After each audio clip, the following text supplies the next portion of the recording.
చాలా దగ్గర వాళ్ళు కూడా సోషల్ మీడియాలో పోస్టులు పెట్టొద్దనే చెప్తారు ఇప్పటికీ. మీ ఇద్దరికి చాలా దిష్టి తాకుతుంది, వద్దు, చాలా కన్ను పడుతుంది, వద్దు. మీరు జెలస్ పీపుల్ని మీరు ఒక ఫ్రెండ్ వెనకేసుకుంటున్నారు తప్పితే దాంతో వచ్చింది ఏం లేదని కూడా అన్నారు.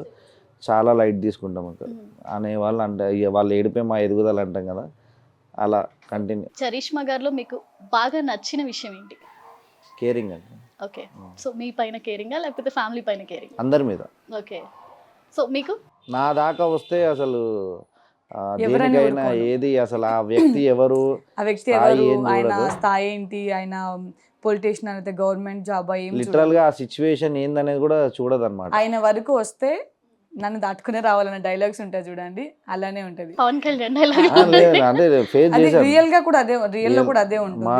నాకు కొంచెం ఆయనకి ఏదైనా ప్రాబ్లం ఉంది అని అనుకుంటే దానికి ఫస్ట్ నేనే ఉంటా. ఫైనాన్షియల్ ఇష్యూస్ లో కానీ, అంటే మేము డబ్బులు ఇచ్చి ఇక్కడ కొంచెం వసూలు రాకపోవడం కానీ, తను ఇన్వాల్వ్ అయిందంటే 100% మన డబ్బులు సేఫ్టీ అన్నట్టు వచ్చేస్తాయి అనమాట. అది ఎక్కడ దాకా ఉండని, పోలీస్ స్టేషన్ కానీ పెద్ద కానీ ఇక్కడ గొడవలు కానీ ధైర్యంగా వెళ్తా, ధైర్యంగా అనుకున్న సాధించుకొనే వస్తాను. అంటే కొన్ని సందర్భాల్లో ఈయన క్రెడిట్ కార్డ్స్ మనం బిజినెస్ చేసేటప్పుడు రొటేషన్ కోసం క్రెడిట్ కార్డులు యూజ్ చేస్తాం కదా, సో అలా యూజ్ చేసినప్పుడు ఆయన క్రెడిట్ కార్డ్స్ తీసుకొని యూజ్ చేసుకొని వాడుకున్నారు, రిటర్న్ మళ్ళీ అమౌంట్ కట్టలేదు. దగ్గర 4.5 lakh వరకు కట్టలేదు అమౌంట్లు. ఈయన అప్పటికే 3-4 months నుంచి తిరుగుతూ ఉన్నాడు వాళ్ళ చుట్టూ. ఇంటికి వెళ్తే వాళ్ళు మేడపైన దుంకేస్తామంటున్నారు, వాళ్ళ మదర్ అండ్ ఫాదర్ చచ్చిపోతామంటున్నారు, వాళ్ళ వైఫ్ వచ్చి ఈయన చేయి పట్టుకున్నాడని చెప్పి అబాండం వేయడం, ఇట్లా అన్నీ జరిగింది.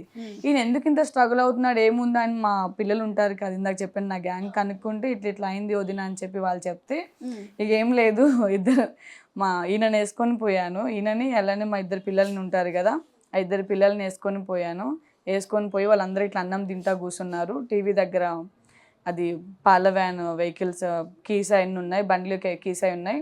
సైలెంట్కి వెళ్ళి తీసుకొని వచ్చి అరే ఒక్కొక్కరు ఒక బండి వేసుకొని పోండి అని చెప్పిన. వాళ్ళు చచ్చిపోతారు చచ్చిపోండి, నేనే హెల్ప్ చేస్తా అని చెప్పిన. అసలు అప్పటిదాకా వాళ్ళు కూడా ఇంట్లో నిజంగా షాక్ అయిపోయారు. 3 months నుంచి సఫర్ అవుతుంది, అంత అమౌంట్ మనకి మంచితనానికి అసలు మంచితనంతో హెల్ప్ చేద్దాం అన్నట్టు కార్డులు ఇచ్చాడు. అది వాళ్ళు యూజ్ చేసుకోవడమే కాకుండా అమౌంట్ ఇవ్వడం కాకుండా రివర్స్ ఈయన మీదకి రివర్స్ అవుతున్నారు. అంటే ఈ రోజుల్లో ఏమైపోయిందంటే ఏ అమ్మాయి అయినా ఆడవాళ్ళు వచ్చేటప్పటికి ఎలా అయ్యారంటే, ఒక అబ్బాయి చేయి పట్టుకున్న అమ్మ నన్ను ఏదో చేసేసాడు అన్న రీతిలో వచ్చేసారు. ఆవిడ ఏజ్ చూస్తే చాలా పెద్దగా ఉంది, లైక్ మా అత్తమ్మ కన్నా పెద్ద ఏజ్ ఉంది. ఆవిడ చెయ్యి ఈయన పట్టుకున్నాడని ఇట్లా మాటలు మాట్లాడింది. ఇక సరే అమ్మా నేను వెళ్ళినా, ఎంత సూపర్ ఫిగర్ ఉన్నావు, నీ చెయ్యి మా ఆయన పట్టుకోవాల్సి వచ్చిందా అని చెప్పి మొత్తం తాళాలు అన్నీ తీసుకొని, ఒకరేమో వ్యాన్ వేసుకొచ్చారు, ఇద్దరేమో 2 బండ్లు వేసుకొచ్చారు. నెక్స్ట్ డే ఈవినింగ్కి డబ్బులు కట్టి బండ్లు తీసుకొని పోయారు. సో అలాంటి సందర్భాలు చాలా ఉన్నాయి. చాలా ఎగ్జాంపుల్స్. గొడవలని కాదు, మనం మంచి కోసం వెళ్తున్నాము, అక్కడ చెడే అవుతుంది.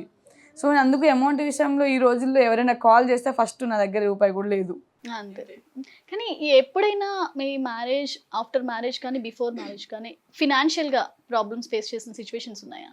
ఆబ్వియస్లీ ఉంటాయి. ఫ్యామిలీ అన్నాక అందరు జనరల్లీ సీరియల్ వాళ్ళకి ఏం ప్రాబ్లం ఉంటుంది, సినిమాల వాళ్ళకి ఏం ప్రాబ్లమ్స్ అని అనుకోవడం చాలా తప్పు అన్నమాట. ఎందుకంటే సీరియల్స్ ఇప్పుడు నాకంటే ఏదో ఒక సీరియల్ కంటిన్యూ అవుతూనే ఉంది, బట్ ఆ సీరియల్ వచ్చిన ఇన్కమ్ తక్కువ ఉంటుంది, మన ఖర్చులు ఎక్కువ ఉంటాయి.